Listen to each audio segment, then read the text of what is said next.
Bonjour à toutes et à tous. Je suis très heureux de vous présenter l'interview Culture Santé Sécurité de Laure Giraudet. Après des études d'ingénieur des ponts des chaussées, complétées plus tard par un master en ressources humaines, Laure a avant tout occupé des postes opérationnels en France et à l'international.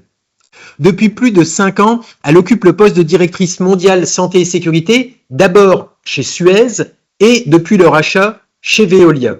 Le groupe Veolia, c'est 220 000 personnes dans 60 pays et 5 continents, avec des entités allant de 4 à 150 personnes dans 3 secteurs d'activité, l'eau, l'énergie et les déchets. Dans cette interview, Laure va vous partager la structure de son organisation santé et sécurité, ce qu'elle aime dans le métier de la santé et de la sécurité, une transformation de culture réussie au Maroc, l'importance du temps dans la transformation, les mots-clés de la culture santé et sécurité chez Veolia, le programme de formation des leaders du groupe Veolia, les étapes clés de la visite managériale, l'importance des règles qui sauvent, le défi de mettre au niveau de performance les nouvelles acquisitions, l'opportunité de l'intelligence artificielle pour le partage des bonnes pratiques, les caractéristiques du leader santé et sécurité, et enfin le courage managérial. Une interview très dynamique et très énergisante où Laure va vous motiver à engager la transformation de la culture santé et sécurité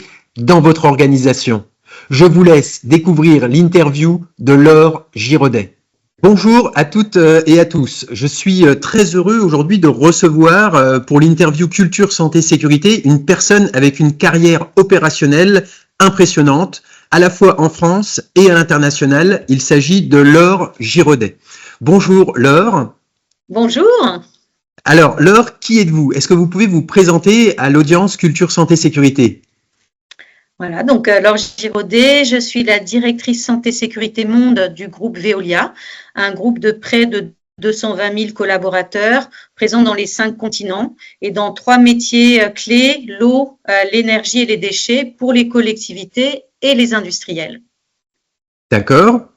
Très bien. Et quel est un petit peu votre parcours académique? Qu'est-ce qui vous a amené à des fonctions comme celle-ci? Alors, j'ai initialement une formation d'ingénieur des ponts et chaussées en génie civil avec un cursus mixte France et Espagne où j'ai été à l'école de Caminos. Et j'ai complété ce cursus vers 45 ans par un master RH en transformation des organisations à Sciences Po. Et effectivement, pourquoi la santé-sécurité En fait, j'ai d'abord eu un cursus, comme vous l'avez dit, très opérationnel en manageant des entités de différentes tailles en France et à l'international. À l'international, j'ai vécu en Argentine et au Maroc pour le groupe Suez. Et avant un gros changement, mon dernier poste opérationnel était d'être la directrice de la business unit qui gérait l'eau pour les industriels en France. Et à ce moment, la nouvelle DRH qui venait d'arriver dans le groupe souhaitait renforcer sa filière RH par un profil opérationnel pour apporter un peu des réflexes différents, du sang neuf. Et du coup, j'ai accepté de basculer dans la filière RH en devenant la DRH de la zone Afrique, Moyen-Orient et Inde. Et j'avais à l'époque plusieurs casquettes, en fait, même si RH, c'était la fonction clé. J'avais aussi l'innovation, le développement durable, l'éthique et la santé-sécurité. Et après ce parcours opérationnel et RH, nous avons eu un changement de directeur général qui me connaissait dans mes fonctions opérationnelles et qui savait l'appétence que j'avais eue sur la santé-sécurité en tant que directrice d'entité.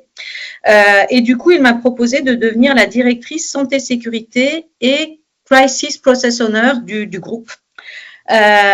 Donc, je n'avais pas du tout imaginé devenir un jour directrice santé sécurité d'un grand groupe international. Finalement, la fonction est venue à moi et j'ai pas été du tout déçue parce que peu de temps après ma nomination, donc avec un focus sur la culture, comment on allait faire cette transformation et pas gérer le sujet d'un point de vue expertise technique, j'ai envie de dire, ou réglementaire, a démarré la crise Covid. Et du coup, je me suis retrouvée à la coordination de cette crise pour les 60 pays du groupe. Et donc, je me suis dit, heureusement que j'étais passée aux opérations avant, que je connais le groupe par cœur, les différents pays. Voilà, donc c'est comme ça que ça s'est passé. Et après l'OPA du groupe Veolia sur le groupe Suez, j'ai intégré en 2022 le groupe Veolia. J'ai d'abord travaillé sur la bonne intégration, puis je suis devenue leur directrice santé, sécurité, monde. Voilà un peu l'histoire. D'accord, bah écoutez, félicitations, un parcours impressionnant, vraiment. Alors, je voulais un petit peu revenir quand même. Vous avez dit que vous êtes la directrice santé sécurité monde pour Veolia, avec trois, on va dire trois activités: l'eau, l'énergie et les déchets. Est-ce que vous pouvez préciser un petit peu plus en quoi ça consiste, quelles sont les prestations offertes pour qu'on puisse bien cerner un petit peu l'ampleur de votre fonction? Voilà. Donc, en fait, moi, je ne suis pas la directrice opérationnelle de Veolia, je ne suis que la directrice santé-sécurité du groupe.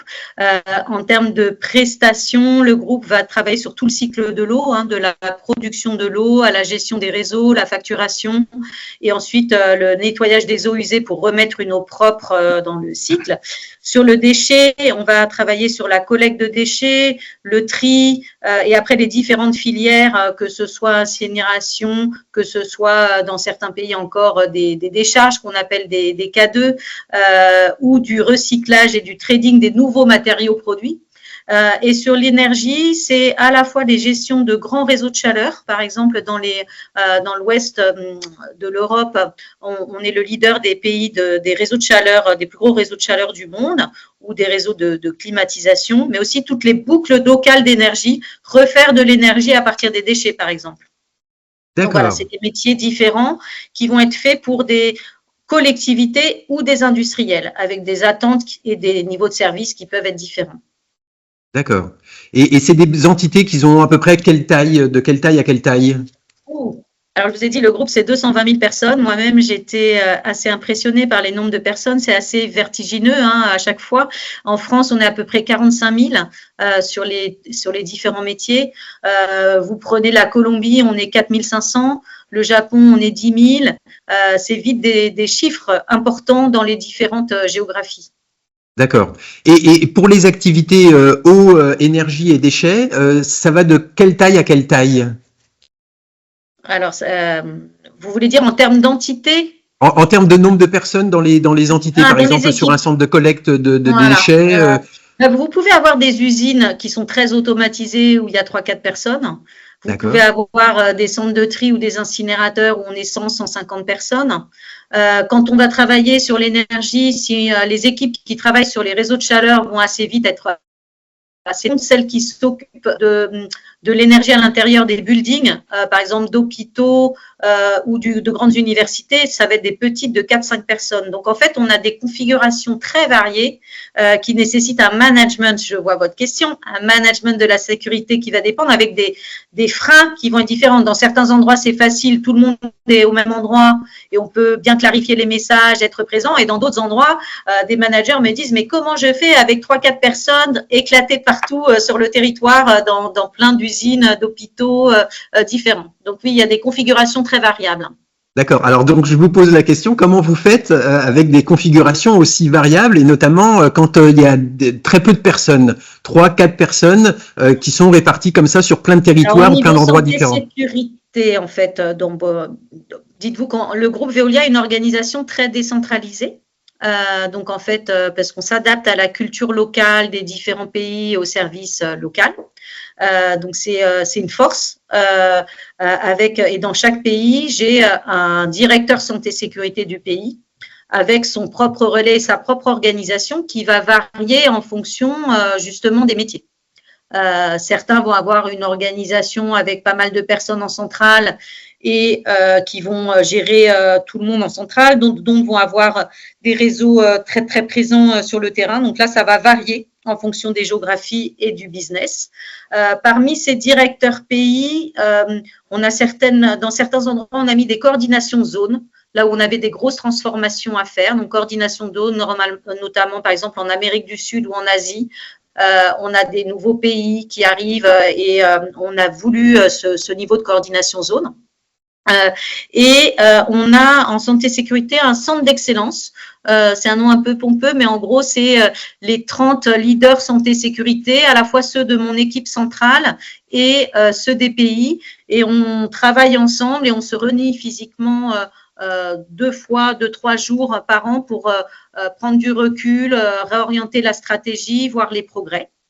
Et dans mon équipe, on est une équipe relativement petite, vu que l'organisation est décentralisée. On est 10 en centrale, avec des directeurs qui sont multicasquettes, qui ont à la fois un périmètre géographique à accompagner et aussi des thèmes de prédilection. Donc, un va être plutôt focalisé sur la formation et la communication, un autre est plutôt le garant des audits et des standards, un autre va travailler plutôt tout l'aspect performance, monitoring, et on a rajouté un pôle santé et bien-être l'année dernière. D'accord. Eh ben, merci beaucoup pour ces explications. Ça permet d'y voir un petit peu plus clair sur comment vous êtes organisé et comment vous répondez finalement à la spécificité de cette société, qui va d'entités de 3 à 4 personnes jusqu'à 150 personnes. Et donc effectivement, donc une répartition avec des directeurs de pays qui ont des organisations plus ou moins différentes. Des coordinations de zones et puis un centre d'excellence où vous réunissez tous vos leaders HSE à la fois qui constituent votre équipe, qui sont 10 personnes, plus ceux des pays. Donc vous êtes à peu près une trentaine et 2 à 3 jours par an pour redéfinir la stratégie, valider la stratégie, etc.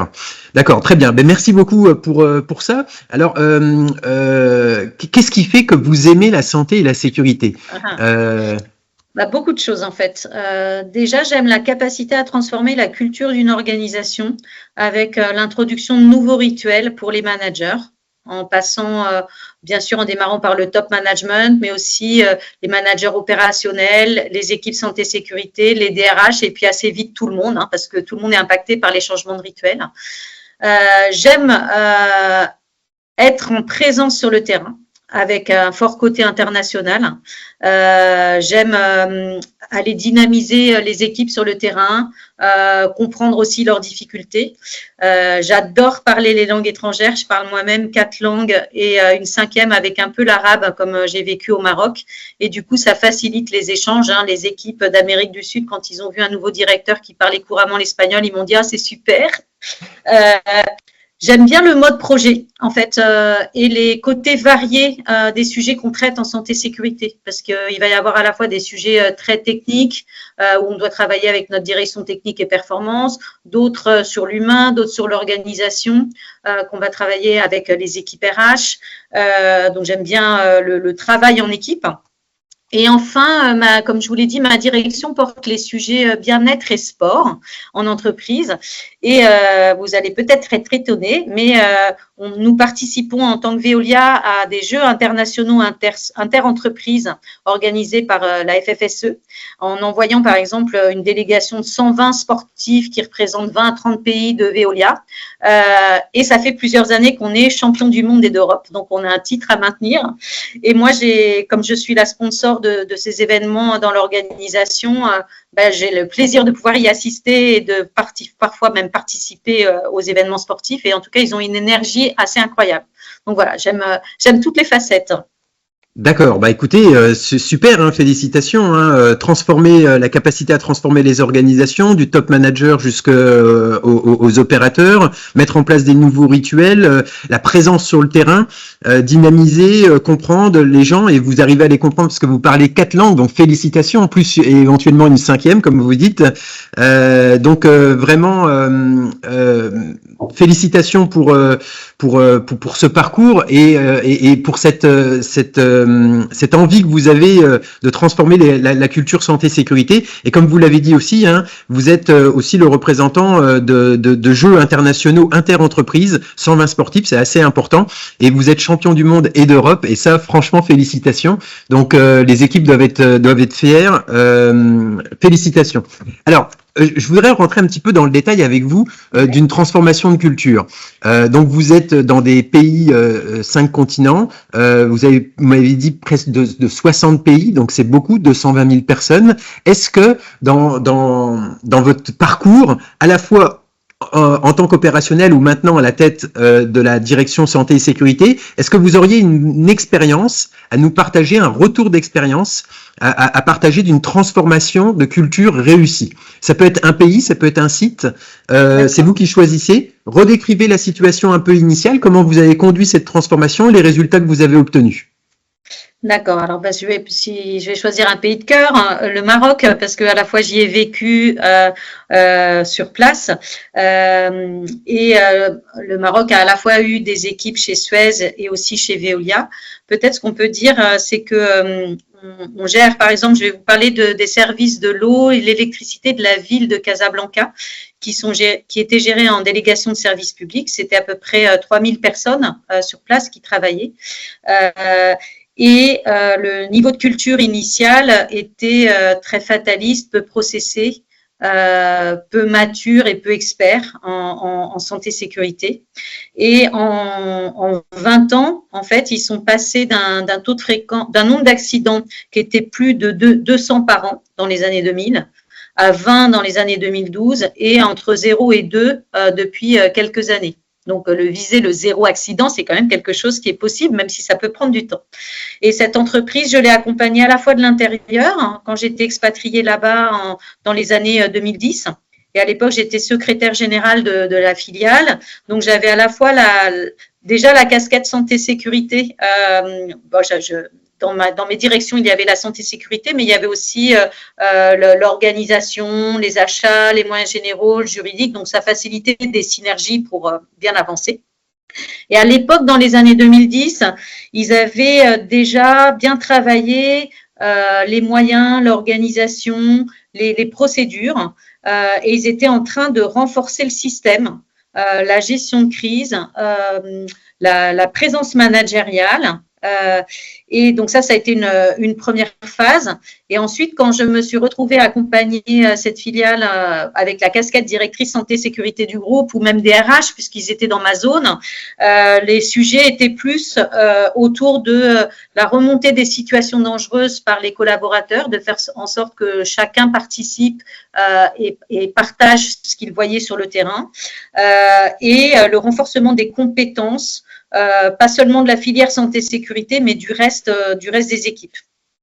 Je dirais que les défis, c'était d'abord les barrières liées à la culture locale, une culture très hiérarchique, en tout cas dans cette entreprise qui venait du public, et arriver à faire en sorte que les équipes locales partagent les situations dangereuses, osent les partager ou osent arrêter un chantier, c'était tout un programme. Aussi l'arbitrage entre le service public qui incite les équipes et ils en sont fiers, à vouloir remettre l'eau ou l'électricité en service le plus rapidement possible, mais d'arriver à faire comprendre que oui, mais pas au détriment de la santé-sécurité. Un défi d'impliquer tout le monde. Et là, dans des pays de ce type, j'ai trouvé qu'il y a il y a un travail collaboratif, collectif qui est incroyable. Et il y a eu un très, très bon dialogue social avec les IRP qui ont été vraiment acteurs de cette transformation. Dans les défis aussi, la gestion de la sous-traitance, parce qu'une fois qu'on avait transformé l'entreprise en tant que telle, il y avait quand même un niveau de culture qui restait très bas chez les sous-traitants. Et donc là, il y a eu un gros programme d'exigence de notre part dans les appels d'offres, puisqu'on était le maître d'ouvrage pour qu'ils fassent des travaux. Et j'étais très heureuse parce que le mois dernier, j'étais à Rabat, donc où il y a eu les mêmes thématiques à travailler pour visiter à la fois des chantiers internes et des chantiers sous-traités. Et là, cette fois-ci, c'était un des sous-traitants qui me partageait une bonne pratique que je vais dupliquer chez Veolia. C'est-à-dire que quand ils faisaient, eux, des chantiers lourds, sur des chantiers où ils travaillent en espace confiné, par chantier, ils organisent trois mini-exercices de crise sur l'évacuation d'espaces confinés, alors que dans certains sites Veolia, ils en font 1 ou 2 par an, mais c'est pas 3 par chantier. Et je pense que se préparer à la crise, c'est important. Donc, en fait, on voit comment on a réussi à faire bouger les lignes. Et en enseignement, du coup, on pourrait dire que transformer une culture, ça peut prendre du temps. Là, on voit, même s'il y a eu déjà un énorme gap entre 2000 et 2010, il y a eu encore d'énormes progrès entre 2010 et 2020. l'implication managériale. Je peux vous dire que quand je suis arrivée en secrétaire général dans la filiale à Casablanca, le DG, le directeur général de l'entreprise, me convoque et me dit Laure, alors ici, tu vas avoir à faire 12 visites managériales de sécurité par an. En France, on m'en demandait pas une à l'époque, dans la maison mère. Et puis, moi, ce que j'aimerais, Laure, c'est que suite aux visites managériales que tu fais, alors bien sûr, les premières, quelqu'un va t'aider pour te montrer comment on fait, mais que tu m'en parles régulièrement et que tu me dises ce que tu as vu, ce que tu as amélioré et tout ça. Et là, je me suis dit, oula, je change de monde et je ne m'attendais pas à ça en passant de la France au Maroc. Donc, le chemin parcouru entre 2000 et 2010 avait déjà été énorme.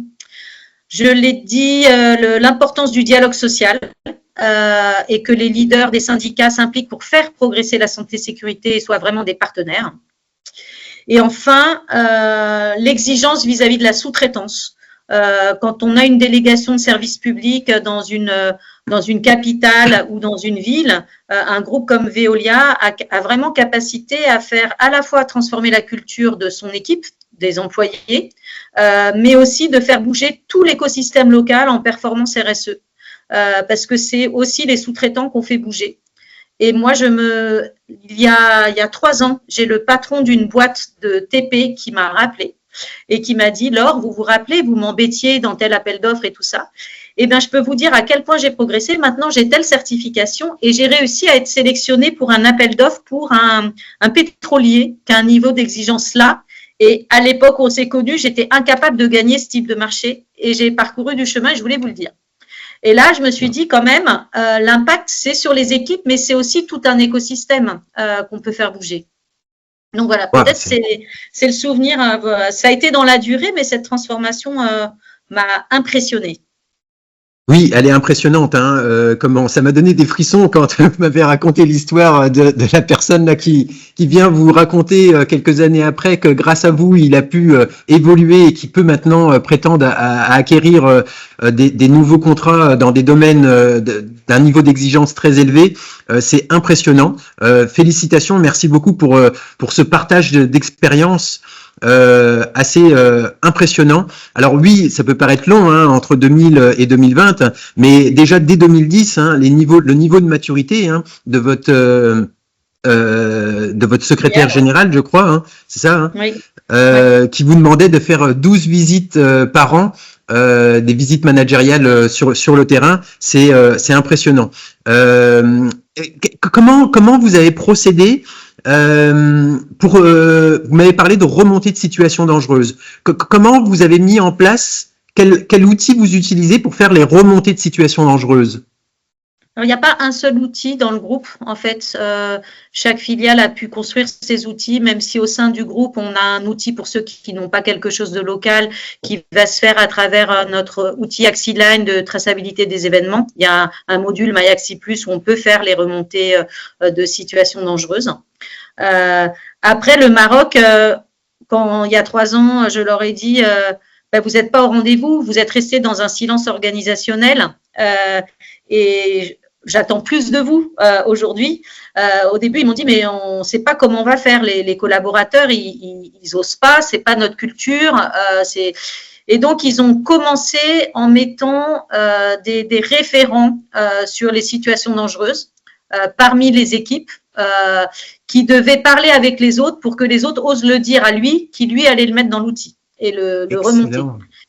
Et ensuite, ils ont fait des trophées, c'est-à-dire que tous les 3 mois, je crois qu'il y a un challenge entre les directions, celles qui ont fait remontent le plus, et entre les personnes qui ont remonté aussi le plus de situations dangereuses. Le mois dernier, je remettais on remettait des trophées en fait à la meilleure direction aux personnes qui en avaient remonté le plus. Alors maintenant, j'insiste plus aussi sur la qualité, c'est pas tant la quantité, mais ils avaient vraiment un gap de quantité à faire. Et cette année, ils vont approfondir le feedback qui est fait aux collaborateurs suite aux remontées de situations dangereuses, parce que si on veut que ça reste un plaisir et que tout le monde s'implique, il faut aussi savoir montrer ce qu'on en a fait et comment on a traité. Absolument, c'est un point primordial. C'est presque la question que j'allais vous poser. Remonter, c'est bien, mais être sûr que l'on traite, c'est peut-être même encore mieux.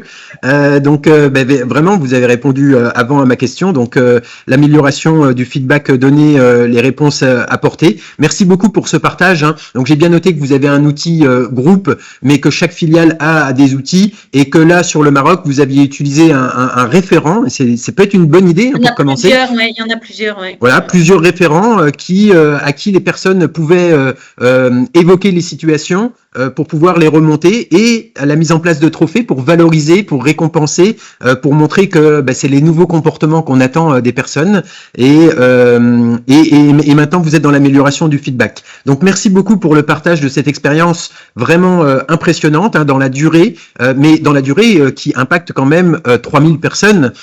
Et qui va au-delà des 3000 personnes, comme vous l'avez dit, puisque ça impacte aussi tout l'écosystème local. Donc c'est beaucoup plus profond. Hein, donc c'est normal que ça ait été dans le temps cette transformation. Maintenant, Laure, est-ce que vous pourriez me partager une expérience de transformation qui malheureusement n'a pas réussi ou n'a pas obtenu, on va dire, le niveau que vous auriez espéré? Alors, ça fait pas si longtemps que ça que je suis directrice santé-sécurité au niveau monde, et j'aurais plutôt envie de dire, j'en ai pas vraiment en tête à relayer. Je pense que la question, c'est le temps, que certaines entités, bien sûr, avancent moins vite que d'autres. Et que parfois même il faut changer le directeur d'une filiale pour que les choses se passent, hein, que moi en tant que directrice santé-sécurité, je suis qu'un catalyseur d'une transformation, mais vu la taille du groupe, c'est à chaque patron de s'approprier, d'impulser, d'être exigeant, de co-construire avec nous, éventuellement d'adapter les outils du groupe à son propre contexte. Donc je dirais que c'est qu'une question de temps. Moi je suis convaincue que tout le monde va y arriver. D'accord, c'est très optimiste, c'est super. Alors, quand même, je voudrais revenir sur la notion de changer de directeur de filiale. Qui, à un moment donné, prend la décision? Quel est votre rôle quand vous identifiez une entité où la transformation se passe beaucoup plus lentement et que vous voudriez l'accélérer et que vous pensez qu'il faudrait changer le directeur? Comment ça se passe concrètement? Je pense que, alors, moi, j'ai pas à demander des changements. Hein. Les directeurs du dessus le voient bien. En fait, il y a une dynamique qui se met en place. Ils voient bien les patrons de sites, d'usines, d'entités qui prennent le virage de la nouvelle culture souhaitée, qui s'investissent du sujet. Et souvent, là, c'est un tout. Hein. C'est assez rare qu'on soit mauvais en santé-sécurité et qu'on soit aussi mauvais en opérationnel. Généralement, ceux qui ont les mauvaises performances au sens opérationnel du terme sont aussi mauvais en santé-sécurité. Donc, c'est plutôt un tout. Je dis juste que parfois, certains changements de directeur de filiale vont avoir un effet booster pour progresser en santé-sécurité. Mais j'imagine effet booster sur plusieurs domaines. D'accord.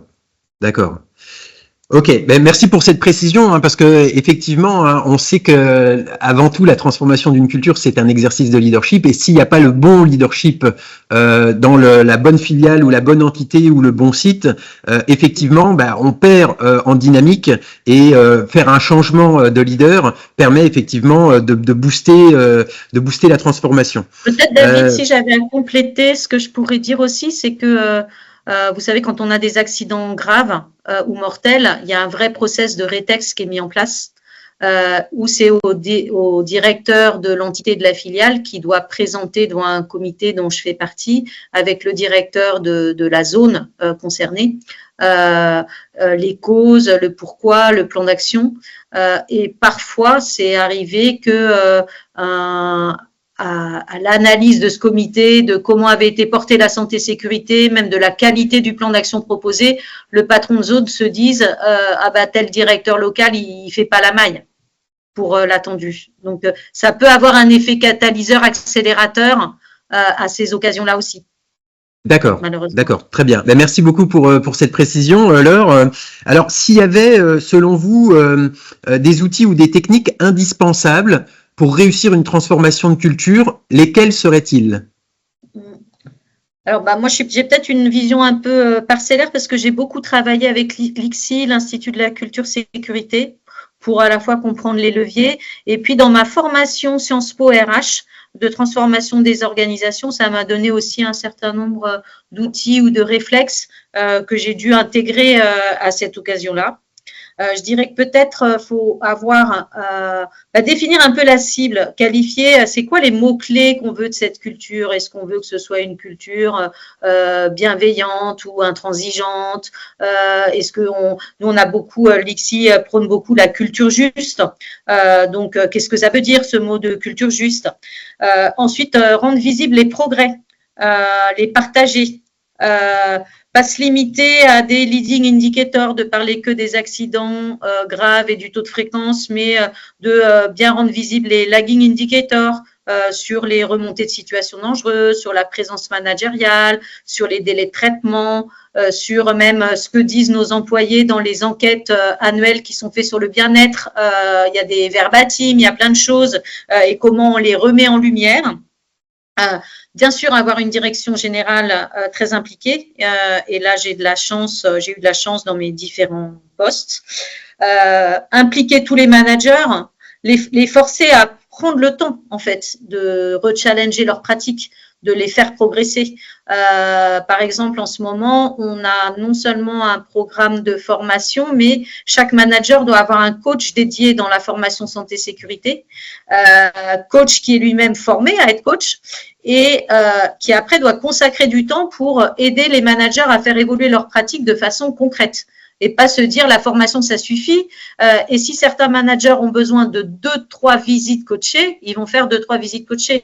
Moi-même, j'en fais une dizaine par an, donc j'accompagne 10 directeurs et je change par an pour montrer que je participe à l'effort, parce que c'est pas que nous qui allons changer, c'est vraiment à eux de changer leurs pratiques. Donc impliquer le management. Donc voilà, un effort de formation, un effort de temps. Et peut-être le dernier point, partager les retours d'expérience. Quand on est un groupe énorme comme ça, il y en a peut-être certains qui vont trouver les types et les choses pour faire avancer la remontée des situations dangereuses et d'autres qui vont arriver mieux à déployer tel ou tel standard du groupe et partager avec les autres comment ils y sont pris. Comme ça, on gagne du temps par le partage. C'est la chance d'un grand groupe, ça, de pouvoir partager. Oui, j'imagine. Doit y avoir beaucoup de richesses partout à travers le monde, dans toutes ces entités, toutes ces personnes. Merci beaucoup pour la précision de tous ces outils. Je reviens sur la définition de la cible, parce que j'ai bien aimé la définition de la cible. Vous avez parlé de caractériser avec des mots la culture que l'on souhaite obtenir. Et par exemple, chez Veolia, quels sont les mots que vous avez retenus comme cible pour dire, voilà, on a atteint notre niveau de culture espérée? Alors nous, on a les mots de bienveillance, d'exigence et culture juste. Donc ça, c'est des mots forts qui reviennent. La cible, on est aussi dans la vision zéro accident. Notamment les accidents graves et mortels. On n'a pas encore exprimé le zéro maladie professionnelle, par exemple. Ce sera sûrement quelque chose qui viendra. Et dans la nouvelle politique, on a fait le lien avec la démarche bien-être, comme ma direction porte les deux thèmes, et comment les choses sont liées et peuvent faire progresser. D'accord. Donc, si je résume, bienveillance, exigence, culture juste, bien-être, c'est les 4 éléments qui caractérisent. Il y a quelque chose de très important, c'est le non négociable dans les arbitrages. Donc, le non négociable, ça, c'est un mot fort.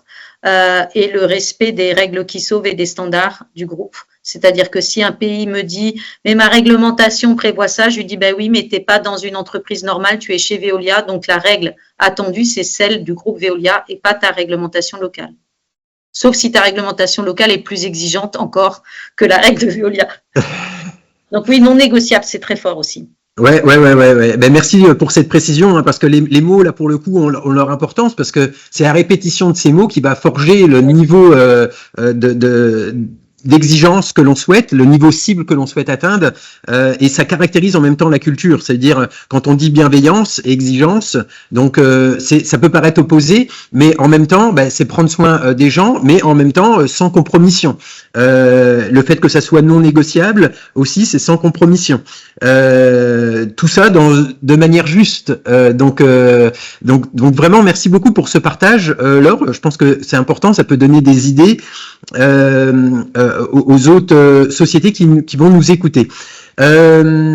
Alors justement, on parlait un petit peu du zéro accident. Alors vous disiez que vous aviez la vision du zéro accident, notamment accident grave, accident mortel, pas encore la vision du zéro maladie professionnelle. Vous, qu'est-ce que vous pensez de la vision zéro accident? Quels sont les avantages et les inconvénients qu'il y a à positionner une vision zéro accident dans une organisation de votre taille? Quand je suis arrivée chez Veolia, cette vision de zéro accident et de non négociable était déjà affichée. Hein. Les mots-clés dont je vous ai parlé, bienveillance, exigence, culture juste, c'est quelque chose que j'ai apporté avec ma patte et les réflexions de l'équipe. Alors, la vision zéro accident, elle a à la fois un avantage parce qu'elle fixe un cap et un niveau d'ambition très élevé. Parce que oui, personne ne vient au travail pour se blesser. Et le revers de la médaille, la difficulté, c'est que pour certains pays, ça peut sembler irréaliste pour certaines équipes.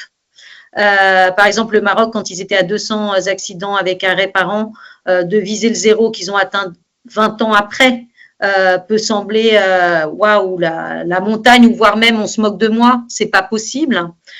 Donc il faut arriver à valoriser les petits pas et les succès intermédiaires pour ces équipes et raconter les belles histoires de ceux qui sont passés de beaucoup à zéro.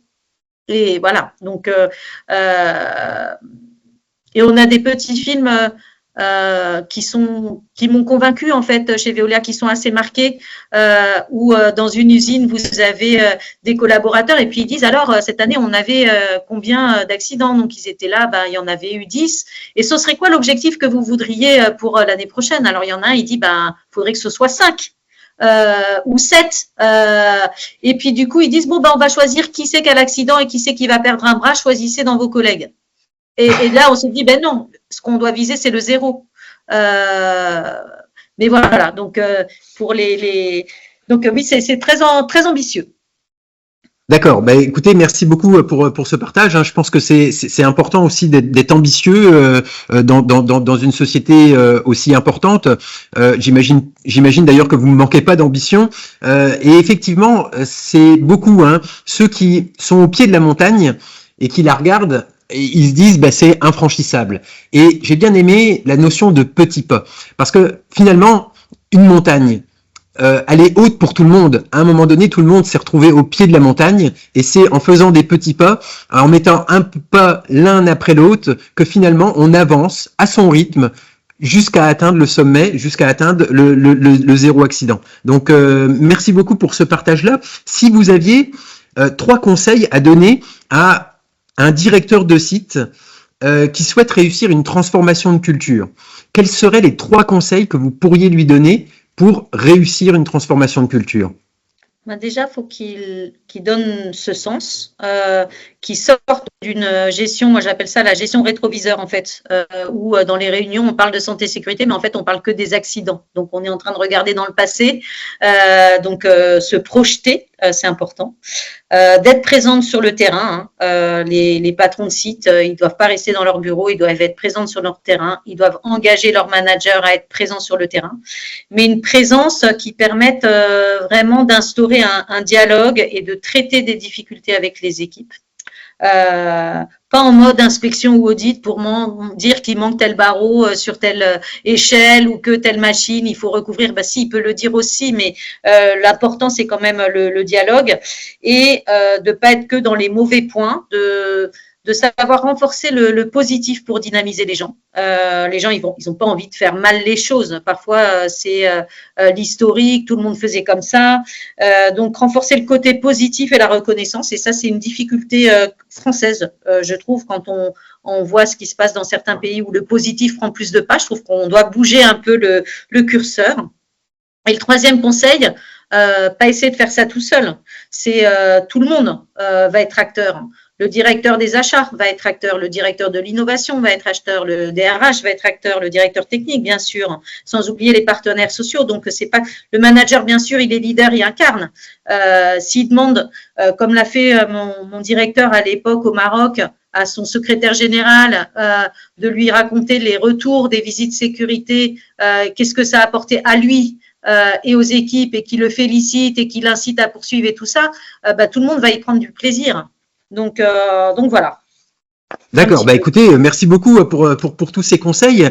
Donner du sens, la présence terrain, le renforcement positif et la reconnaissance, et tout le monde est acteur. Alors, je voudrais revenir sur deux notions là, qui sont assez importantes. Donner du sens. Vous avez précisé, il faut éviter de regarder dans le rétroviseur, mais plutôt se projeter. Comment vous aidez vos managers, vos leaders, à développer cette capacité à donner du sens, à se projeter dans le futur?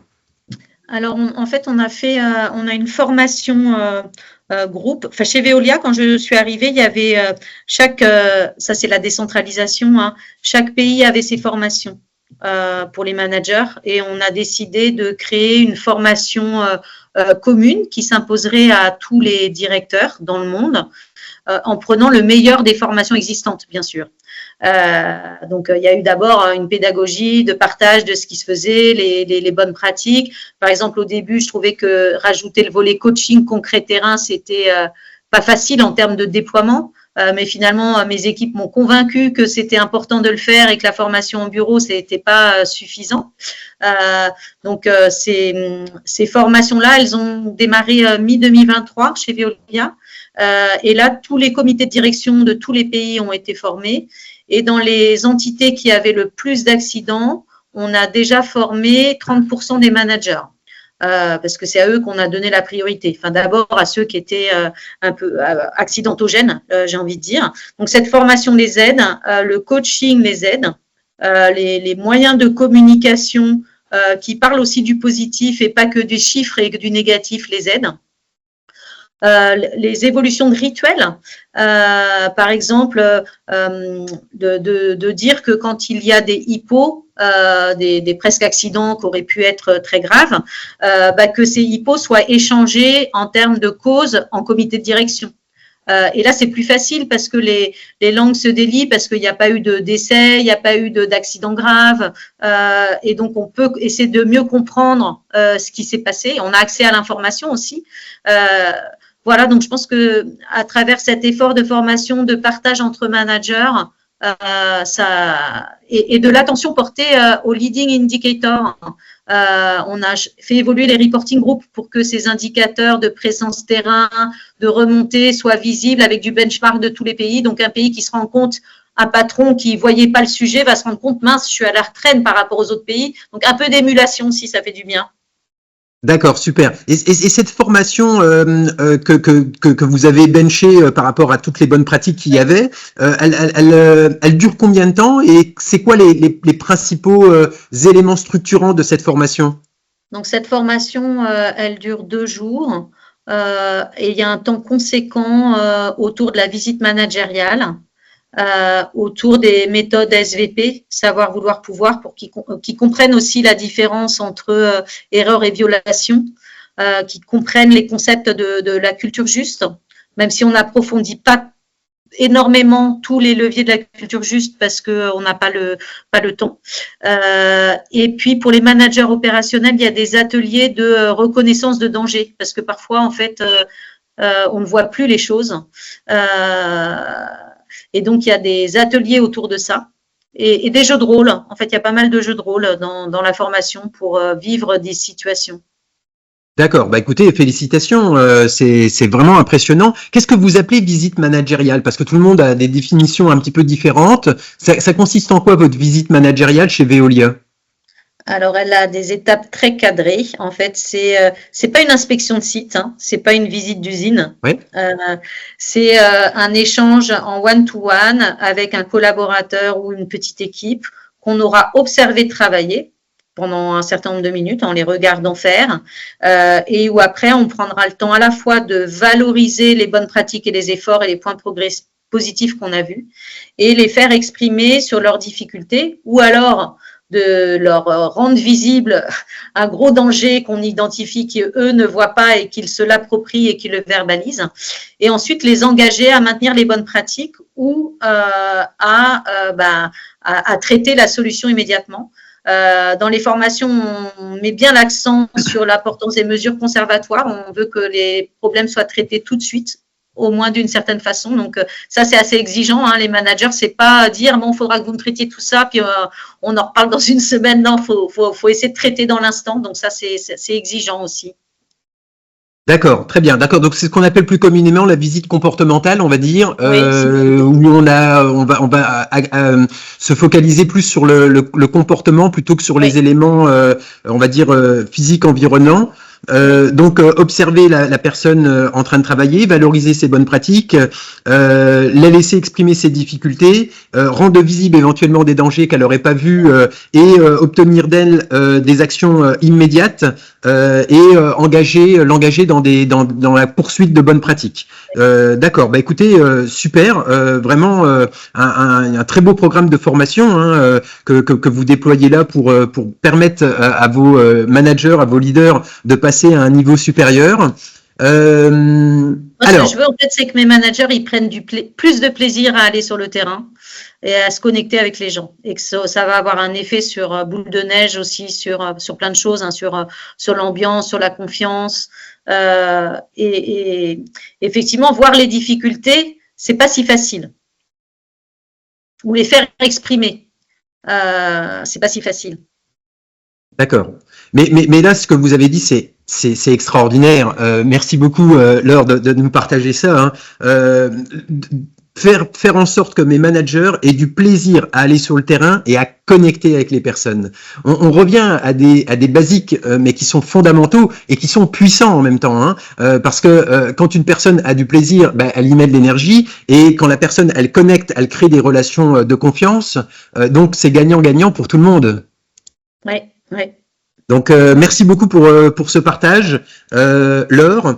Quels sont vos plus gros défis actuellement? À quoi vous faites face comme challenge dans votre fonction au niveau d'un groupe aussi important? Le premier, je l'ai parlé, je l'ai déjà un petit peu dit, c'est comment faire pour que tout le monde respecte nos règles qui sauvent tout le temps et partout.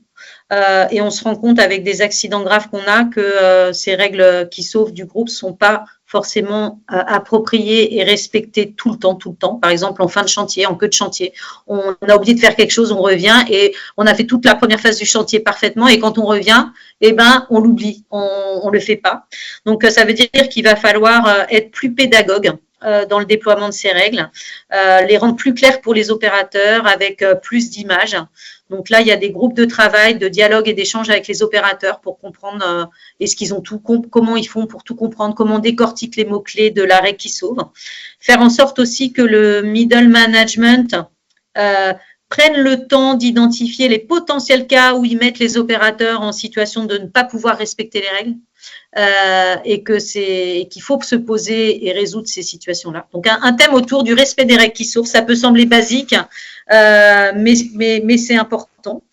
Le deuxième sujet, je dirais, c'est les acquisitions, parce que souvent, les sociétés qu'on rachète n'ont pas les mêmes maturités que la maison mère. Et Veolia, dans notre plan stratégique de développement 2024-2027, travaillé par la direction générale, va avoir une croissance assez importante par acquisition dans les années à venir, et a déjà commencé.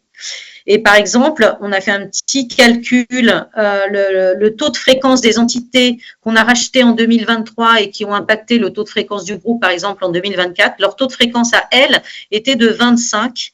La première année chez nous était encore pire avant. C'est-à-dire déjà, on pouvait être content du progrès qu'ils avaient fait en rentrant chez nous, mais que ça prend du temps et que si on veut être bon, il faut passer en mode projet très structuré pour aller vite dans la mise à niveau de la culture et des rituels de la nouvelle entité, même si même si quand même ça va prendre 2-3 ans, j'imagine, avant de réatterrir.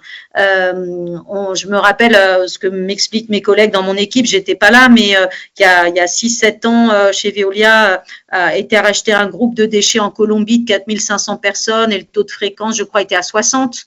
Il est passé à 15 en 4 ans.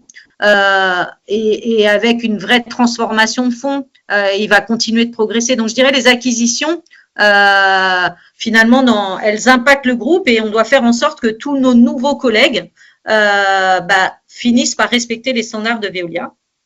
Et le troisième défi actuel, il est très d'actualité. On est dans la semaine de l'IA en ce moment. Et je dirais c'est l'IA générative parce que ça va aller assez vite finalement on peut être plus performant, faire gagner du temps en santé-sécurité. Donc c'est de tirer le meilleur parti de l'IA générative dans le domaine de la santé-sécurité. D'accord. Et pour ça, vous utilisez comment vous y prenez? C'est quoi vos actions, votre stratégie? Alors, déjà, en fait, je ne vais pas faire du tout les choses toute seule. J'ai une super équipe qui est pluridisciplinaire, à la fois en centrale et sur le terrain. Et il y a des belles connexions aussi avec les différentes directions du siège. Tout le monde a en tête que c'est une vraie priorité, un sujet très important dans l'entreprise. Et quand je demande à une autre direction, que ce soit innovation, achat, informatique, de m'aider, ils y passent généralement le temps. Donc, si je commence par l'IA, peut-être le dernier sujet. Donc, on travaille effectivement avec la direction informatique. On a aussi un directeur du SIRH au niveau de la DRH qui accompagne tous les use cases RH liés à l'IA et qui est particulièrement bon. Et dans mon équipe, l'année dernière, on a intégré un data scientist pour avoir un profil différent dans l'équipe. Donc, on a réussi à faire une feuille de route, ou une première feuille de route, parce que je vais être humble, ça va bouger et toutes les choses vont devoir être adaptées. Donc, on a fait une première feuille de route fin 2024. Et l'idée, c'est qu'il y a à la fois des choses que moi, en centrale, siège avec mes équipes, je dois porter et que aussi je dois faire en sorte que mon réseau de 1500 responsables santé-sécurité partout dans le monde, et notamment les 30 super costauds là dont je vous ai parlé tout à l'heure, portent des sujets locaux. Donc, par exemple, si je regarde des quick wins du groupe, on en a fait un premier dont je suis assez content. Chez nous, je vous l'ai dit, le partage des bonnes pratiques d'un pays à l'autre est hyper important. Et on a une base de bonnes pratiques groupe. Sauf qu'une des difficultés, c'était les barrières de la langue. C'est-à-dire, par exemple, je suis en République tchèque, je dois écrire ma bonne pratique en tchèque parce que c'est ma langue. Je la mets, je dois aussi la traduire en anglais pour la mettre dans l'outil. Et ensuite, mon collègue d'Espagne, il voit le truc en anglais et puis il va la retraduire en espagnol. Et donc, ça faisait un frein quand même au partage de bonnes pratiques interpays. Et en plus, on fonctionnait avec des mots-clés. Cette bonne pratique, elle est liée aux risques chimiques, à la manutention, pour pouvoir rechercher. Alors que maintenant, en fait, notre outil de bonne pratique qui a été mis en place en octobre, tout est traduit automatiquement par l'IA. Donc, en fait, j'écris en tchèque et je suis en Espagne, je lis directement en espagnol. Alors, c'est pas parfait, mais en tout cas, je comprends quand même relativement bien le sujet. Et ensuite, elle est connectée à notre chat GPT interne du groupe. Donc là, c'est merci aux équipes IT.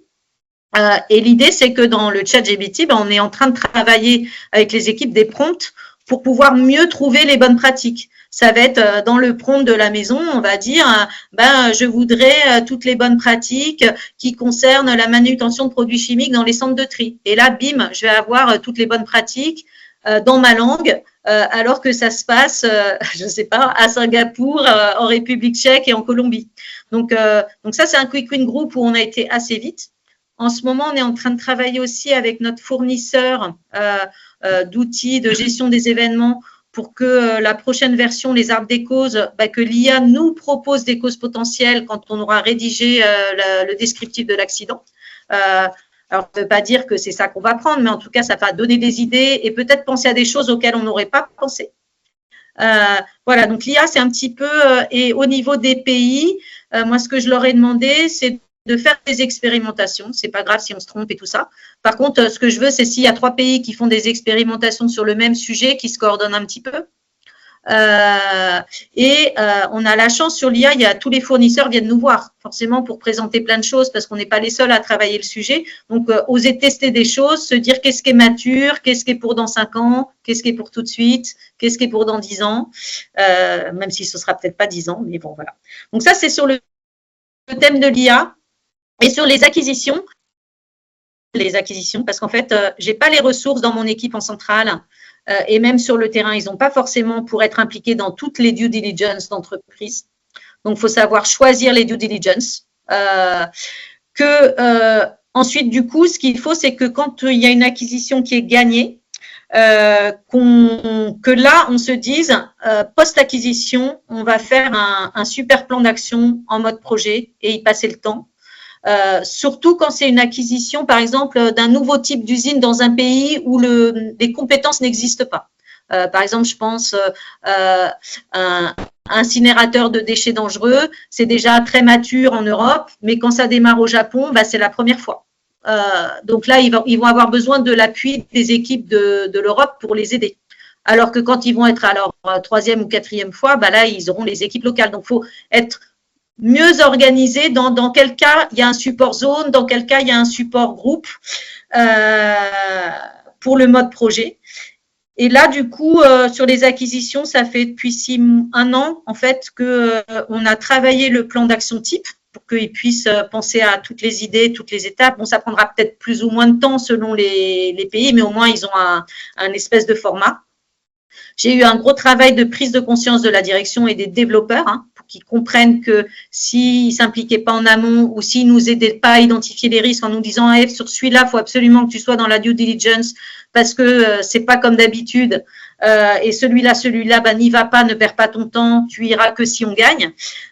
Donc ça, c'est important. Et du coup, partager les succès, c'est-à-dire que en avril ou en mai, on va faire un webinaire sur retour sur des acquisitions réussies où des pays vont raconter comment ils ont fait, comment le plan d'action standard du groupe les a aidés, quels sont les sujets qu'ils auraient dû faire mieux. Peut-être qu'ils vont me dire Laure, ta procédure, il faut que tu rajoutes telle étape parce que ça on a oublié, c'était pas dans la procédure, donc si ça avait été dedans, j'aurais pas oublié. Donc voilà. Donc mode projet pour ces 2 sujets. D'accord. Écoutez, merci beaucoup Laure pour vraiment toutes ces explications. Je pense que ça pourra donner beaucoup d'idées à tous ceux qui nous écoutent.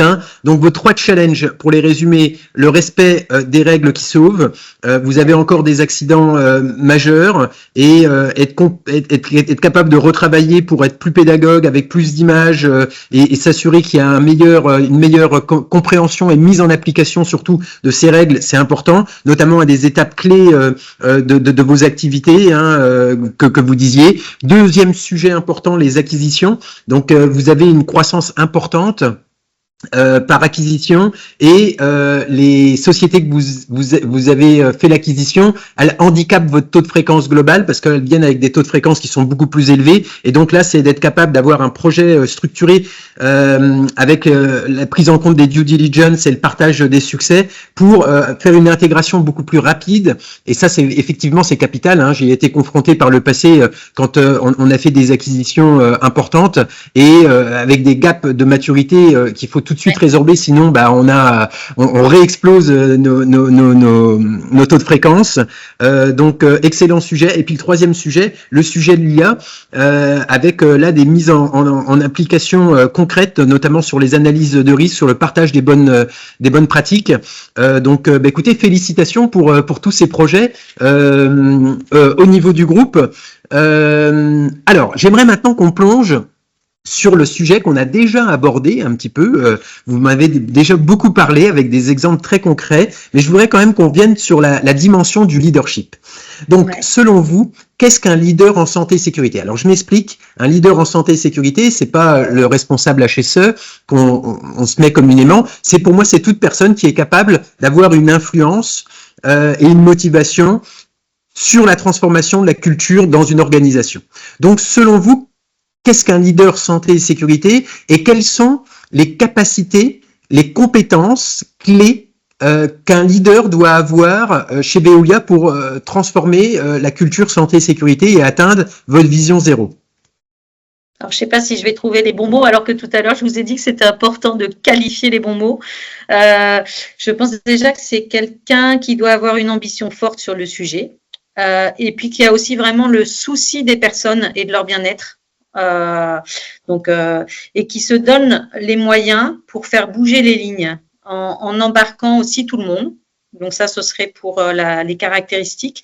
Et sur les compétences, donc j'ai parlé de l'ambition, mais je pense qu'il faut savoir aussi être pédagogue pour partager l'ambition. Faut être crédible, hein, et être aligné entre le discours, les pratiques et l'attention qu'on donne au sujet. Hein, ce que je disais tout à l'heure dans les visites coachées, on leur dit si c'est important pour toi, tu fais en sorte que les mesures conservatoires dans la visite soient prises tout de suite et pas tu pars en laissant les équipes sans que ce soit fait. Et je l'ai déjà dit, passer du temps sur le terrain plutôt que rester sur le bureau pour s'approprier les difficultés, encourager.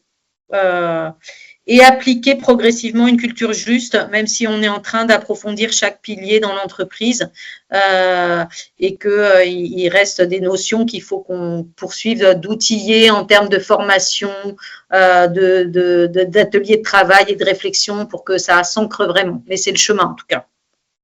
D'accord. Bah, écoutez, merci beaucoup pour cette définition. Hein. Je vais résumer. Hein, quelqu'un qui a une ambition forte, donc quelqu'un qui est capable d'avoir une vision, comme par exemple la vision zéro accident. Quelqu'un qui se soucie des personnes. Et c'est vrai que quand on fait de la santé et de la sécurité, finalement, si on ne se soucie pas des personnes, ça va être difficile parce que la santé et la sécurité, c'est les personnes et leur bien-être. Se donner les moyens. Donc de ses ambitions.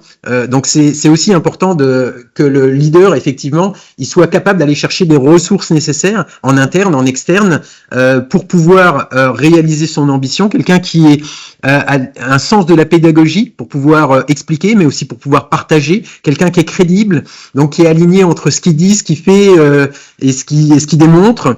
Quelqu'un qui est capable de passer du temps sur le terrain. Il faut se connecter au terrain. Donc et souvent moi j'observe des connexions des managers sur le terrain, c'est-à-dire ils sont dans leur bureau, ils font du reporting, ils remplissent des tableaux Excel, etc.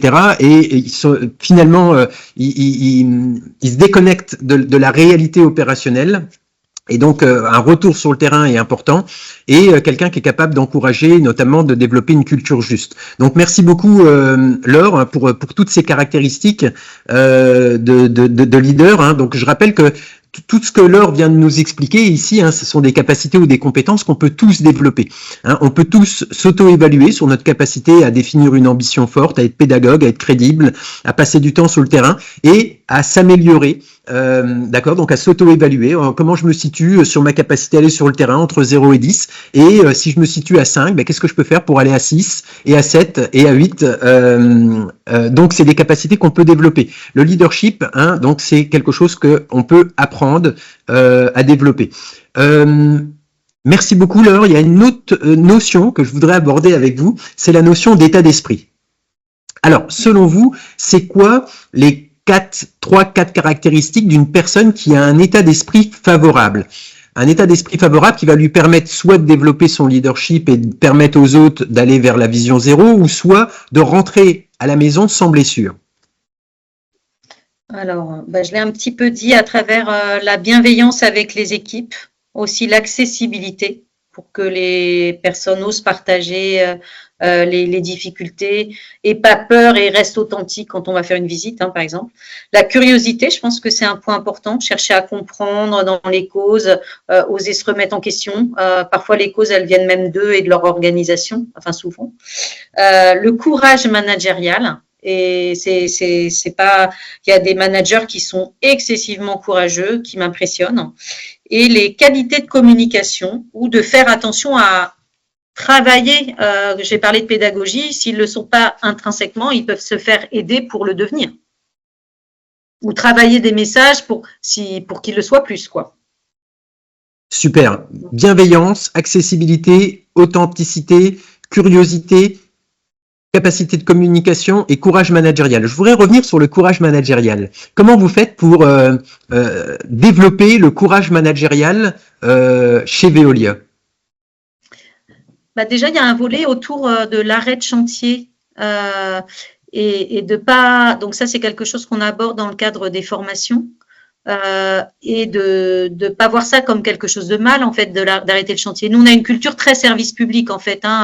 On veut fournir le lot 24 heures sur 24, rétablir le plus vite possible. Donc, il y a des managers qui sont avant tout ils incarnent le service public et aussi le service aux industriels, et de faire comprendre que arrêter un chantier, c'est pas mal. Et certains peuvent avoir peur de le faire. Travailler la sanction juste, la sanction gradée, proportionnelle aux problématiques, et pas ne rien dire pendant longtemps parce qu'on n'a pas le courage de faire des petites mises au point au quotidien. Puis d'un seul coup, quand on n'en peut plus, boum, c'est l'énorme sanction. D'expliquer que les petits recadrages du quotidien, même si ça demande un effort, c'est pour le bien de tout le monde et ça doit être accepté. Puis si tout le monde s'aligne sur ces nouvelles pratiques, des choses que certains osent moins faire pour pas blesser, pour pas pourrir l'ambiance, vont se mettre à le faire. Voilà, donc ce serait peut-être un peu les petits outils et comment on essaye de faire progresser ça.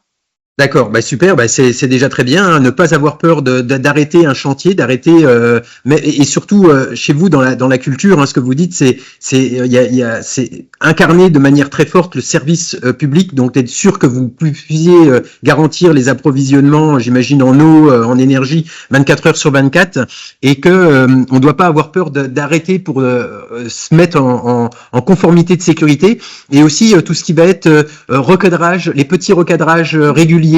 Plutôt que des grosses sanctions à un moment donné. Donc c'est ça, développer le courage managérial. Écoutez, merci beaucoup Laure, hein, c'est vraiment très riche. Alors comment vous faites pour diffuser, pour partager un état d'esprit favorable, donc bienveillance, accessibilité, curiosité, courage managérial, qualité de communication, authenticité chez Veolia? Comment vous faites pour favoriser cet état d'esprit dans votre organisation? Alors je vous ai déjà largement parlé de la formation qui a été déployée, de l'évolution des reporting pour rendre visible d'autres types de KPI, de travailler la communication positive et de prendre le temps d'approfondir au-delà des chiffres, des belles histoires, des belles réussites auprès des comités de direction, du réseau des santé sécurité pays, des comités européens en France avec les partenaires sociaux. À titre personnel, je fais aussi beaucoup de voyages pour pouvoir impacter les comités de direction dans les pays et les sites. Alors, je sais, j'ai un mauvais bilan carbone, mais c'est pour la bonne cause. Et de déployer les concepts de culture juste de l'ICSI avec pédagogie, en prenant le temps de créer des ateliers. Donc, derrière les formations, on sait qu'il y aura du refresh sur tel sujet, de faire parler des managers aussi. Avant, dans des événements, on parlait surtout beaucoup des risques et des standards pour que les gens comprennent les dangers. Et maintenant, on fait témoigner des managers aussi sur comment ils se sont pris pour avoir des rôles modèles, en fait, ou partager aussi des difficultés à faire telle ou telle chose. Voilà. D'accord. Écoutez, merci beaucoup. C'est impressionnant, hein, tout ce que vous pouvez déployer. À titre un petit peu plus personnel, quel est le plus grand risque que vous auriez pris dans votre vie? Oh là là. En fait, j'ai épousé un mari qui adore le ski, qui est plutôt hyper champion, alors que moi, j'ai commencé avec lui après l'avoir rencontré. Donc, je dirais maintenant, depuis le temps, je me débrouille, mais je suis pas une championne non plus. J'ai une petite tendance au vertige. Et un jour, quand les enfants avaient grandi, sous sa pression, celle des enfants et des copains, j'ai accepté d'aller sur une piste noire plus dure que je sentais vraiment pas. Peut-être aussi je sentais pas ma forme pour le faire ce jour-là. Et je l'ai vite regretté parce que j'ai fait une chute vraiment mémorable sur plus de 200 mètres où je me suis vraiment fait très, très peur. Et depuis, les noires, c'est niette, quelle qu'elle soit. D'accord. Est-ce que c'est pas un petit peu excessif ou est-ce que c'est plutôt l'analyse de votre état du moment qui était peut-être pas favorable? Je sais pas, mais j'ai pas envie de. Non, en fait, dans les faits, j'ai pas dit depuis celle-là. En fait, ils m'en ont fait faire 2 fois. 2 fois, il y a eu que ça s'est passé. Et donc, à la deuxième fois, j'ai dit niette. J'ai dit, je ne refais pas une troisième. Oui, surtout quand on chute sur 200 mètres comme ça peut être très grave. Il suffit de penser à Schumacher, par exemple. Oui, On n'est pas à l'abri de quelque chose de relativement majeur. Écoutez, c'est votre choix. Bonne décision dans tous les cas, puisque c'est votre choix.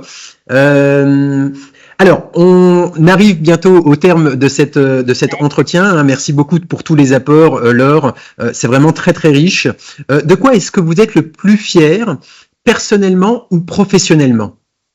bon, personnellement, j'hésite pas trop. Je vais parler de mes enfants. Donc, j'ai 3 enfants qui ont 24, 22, 20. Je suis fière d'avoir réussi à les accompagner pour faire de belles études, chacun dans leurs appétences, qu'ils soient bien dans leur basket, qu'ils soient très famille. Alors que quand ils étaient petits, que je savais que j'étais une maman qui travaillait beaucoup, qui voyage, je pouvais avoir le stress de comment ça va se finir pour eux. Mais en fait, là, je suis très rassurée et fière.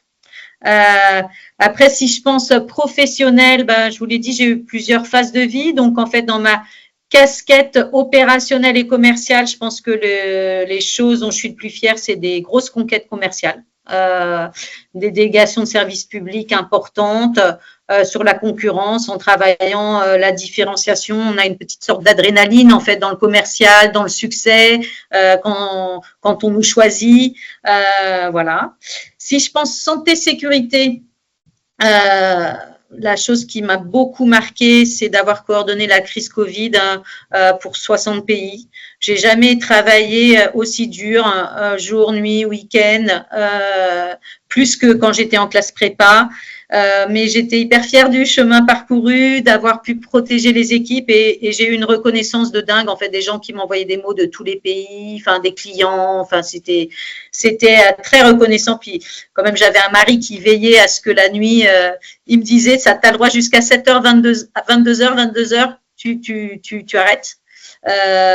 Lui, il était en chômage partiel à ce moment-là, du fait de la Covid. Donc, c'est lui qui gérait toute la logistique, qui m'amenait mes repas. J'avais pas toujours le temps, voilà, de manger avec eux. Même, voilà, c'était vraiment dingue, un peu hors sol cette période, mais beaucoup de fierté. Et puis récemment, je suis fière d'avoir mené une intégration réussie en santé-sécurité entre les équipes Suez et Veolia suite à l'OPA, puisque j'étais la directrice santé-sécurité de Suez et je suis devenue la directrice santé-sécurité de Veolia. Donc au début, j'ai travaillé sur le gap analysis, quelles sont les bonnes pratiques et les bonnes choses des deux côtés et comment on fait pour prendre le meilleur de chacun pour créer un groupe plus performant en santé-sécurité. Et ça s'est bien passé. Alors, j'ai eu de la chance d'avoir une direction générale qui ait un message « prenons le meilleur des deux mondes » plutôt que le monde de celui qui achète s'applique à celui qui est acheté. Hein. Ça aurait pu être différent comme démarche. Et du coup, ça a eu un impact quand même assez significatif sur l'accidentologie de Veolia, puisque en fait, en 3 ans, le groupe est passé de 2500 accidents par an à 1600 cette fin d'année. On a cranté année après année. Et au-delà des chiffres, je suis encore plus fière de la dynamique et des nouveaux rituels installés dans l'entreprise qui, je pense, vont avoir un effet de bord et un effet tache d'huile sur la culture sécurité, mais sur la culture de l'entreprise tout court, en fait. Hein. Donc voilà, fière de beaucoup de choses. Félicitations, hein, il y a de quoi vraiment effectivement être fier. Je pense que la famille, de voir ses enfants évoluer et grandir et de les voir s'autonomiser, partir dans un bon chemin, c'est important. Donc félicitations pour ça, pour vos 3 enfants. Effectivement, hein, moi j'ai pas connu, mais je peux connaître hein, maintenant que je suis à mon compte le fait de décrocher des contrats, l'adrénaline que ça génère à mon humble niveau, hein, bien évidemment. Donc j'imagine des conquêtes commerciales assez importantes que vous avez pu réaliser. Et effectivement, sur le domaine de la santé et de la sécurité, la gestion de la Covid a été quelque chose d'assez impressionnant. Donc félicitations pour ça. Félicitations à votre mari hein, pour vous avoir mis des barrières et vous avoir cadré. Pour 60 pays, c'est pas rien. Moi, à l'époque, je me rappelle l'avoir fait pour l'Europe. Et rien que déjà pour l'Europe, c'était difficile. Alors j'imagine 60 pays dans le monde, la tâche encore plus élevée. L'intégration réussie de Suez et de Veolia. que vous avez pu piloter avec les succès aussi en termes de diminution des accidents et de mise en place de nouveaux rituels. Donc vraiment, soyez fiers de vos réalisations, c'est assez impressionnant et j'espère que ça saura inspirer nos auditeurs.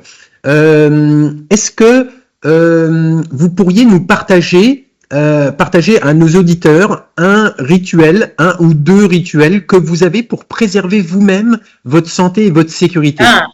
Ma santé. J'ai eu de la chance de faire une formation sur la gestion des RPS où on nous parle de l'image de l'avion, où quand il y a un accident, en tant que parent, il faut d'abord se donner de l'air avant de donner de l'air à son enfant, parce que sinon on risque d'avoir un accident pour les deux. Donc moi, je suis quand même assez rigoureuse sur mon sommeil. J'ai de la chance d'avoir un bon sommeil, mais quand il y a du décalage horaire dans mes voyages, je fais assez attention à maintenir une forme physique. J'ai besoin de sport, de gym, de courir, de tennis. J'ai besoin de ça, en fait, pour être bien dans ma tête. J'ai besoin de physique. Et puis pour la santé mentale, on a parlé de la famille, des enfants, mais je dirais aussi les amis. Quand j'ai le moral un peu plus bas, je me dis quels sont mes copains qui me font le plus rire et quand est-ce qu'ils viennent manger à la maison. J'ai besoin de danse et de chant. De danse et de chant, d'accord. Oui. C'est super, une activité très riche. J'étais en train de me dire, en vous écoutant lister tout ça, comment vous faites, vous qui voyagez beaucoup, pour rentrer tout ça à un moment donné dans 24 heures? Non, les semaines de voyage, elles sont un peu différentes, mais gym le samedi matin, course avec mon mari le dimanche matin, danse tous les mercredis soirs avec mon mari, sauf quand je suis en voyage, et chant les dimanches soirs. D'accord, donc très organisé, très structuré. Excellent. Écoutez, félicitations, c'est très bien. Je pense que c'est important, on parlait de crédibilité tout à l'heure, la notion d'exemplarité et de crédibilité, elle est importante dans le domaine de la santé et de la sécurité, et prôner aux autres qui doivent prendre soin de leur santé, de leur sécurité, si soi-même on n'est pas un exemple, ça peut poser des difficultés à un moment donné. Donc félicitations pour tout ça. Est-ce que vous pourriez partager un ou des livres à nos auditeurs qui vous ont influencé positivement sur le sujet de la santé et de la sécurité au travail? Bon, David, je vais vous faire une confidence, mais peut-être vous ne le savez pas. En fait, déjà, il y a le vôtre, celui qui s'appelait L'état d'esprit santé-sécurité.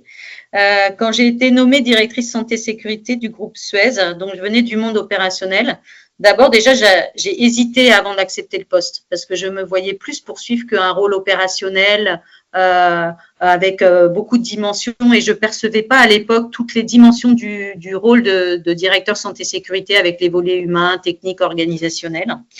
Et je voyais ce poste-là plutôt sous son angle expertise technique réglementaire qu'ont certains directeurs santé-sécurité. Et j'ai lu votre livre, mais je crois assez vite. En fait, je suis allée je suis allée me commander des livres sur santé-sécurité pour me nourrir en me disant, c'est quoi ce rôle? Et puis, votre livre a été un peu un déclencheur pour moi, pour me rendre compte que oui, avec l'humain, une transformation de culture avec bienveillance, on pouvait faire des belles choses. Et donc, il m'a donné confiance dans ma capacité à pouvoir faire des belles choses sur la santé-sécurité en entreprise. Il a même été mon livre de chevet plusieurs mois. Et si j'avais à citer un deuxième livre, pendant ma formation Sciences Po, j'ai eu un cours par Patrice Légeron, qui est un psychiatre qui était le professeur sur les RPS, en fait, pendant ce cursus à Sciences Po. Et j'ai aussi lu son livre « Le stress au travail, un enjeu pour la santé ». Qui m'a donné aussi un autre volet sur des dimensions que je percevais moins en fait à l'époque. Donc qui pour mon métier santé-sécurité m'a aidé parce qu'il y a bien sûr les accidents, la santé physique, mais aussi le volet santé mentale qui est important à adresser. Absolument. Écoutez, merci beaucoup pour le partage de ces deux livres. Et puis, je suis particulièrement touché que mon livre ait pu vous inspirer dans vos fonctions. Et de rien. Merci à vous aujourd'hui de me rendre et de me partager tous vos exploits, tous vos réalisations depuis le chemin parcouru depuis la lecture de ce livre. Merci beaucoup. Est-ce qu'il y a quelque chose que vous voudriez rajouter? Peut-être oui. Comment peuvent vous joindre nos auditeurs? éventuellement si vous voulez rentrer en contact avec vous. LinkedIn, c'est le plus simple en fait. C'est le Ouais. plus simple sur LinkedIn. D'accord. Est-ce qu'il y a quelque chose que vous voudriez partager pour le mot de la fin à nos auditeurs? Bah non, mais prenez soin de vos équipes, soyez bienveillants, exigeants, et ça va porter ses fruits, c'est sûr. Super. Bah écoutez, merci beaucoup Laure, beaucoup de dynamisme dans dans cette interview. Merci beaucoup pour tous ces apports et à très bientôt. Prenez bien soin de vous, de votre famille et de vos collègues. Au revoir. À bientôt, au revoir.